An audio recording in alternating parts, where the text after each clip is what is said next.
Sacher torta je jedna od najpoznatijih i najcjenjenijih čokoladnih torti na svijetu, a potiče iz Austrije, tačnije iz Beča.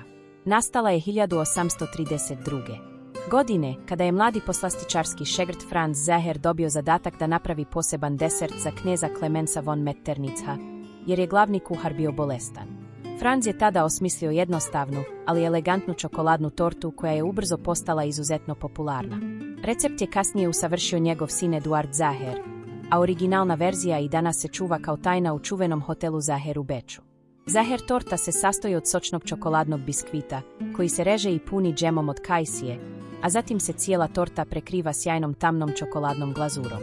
Ono što je čini posebnom jeste savršena ravnoteža između bogatog okusa čokolade i blage kiselosti kajsije. Zbog svoje istorije, jednostavnosti i prepoznatljivog ukusa, Sacher torta je postala simbol bečke poslastičarske tradicije i jedan od najpoznatijih deserata evropske kuhinje. Originalni recept se danas čuva u sefu hotela Zaher u Beču. Niko ne zna tačne mere i sastojke osim nekoliko ljudi. Sacher torta je toliko poznata da se čak 5. decembra svake godine obeležava Dan Sacher torte.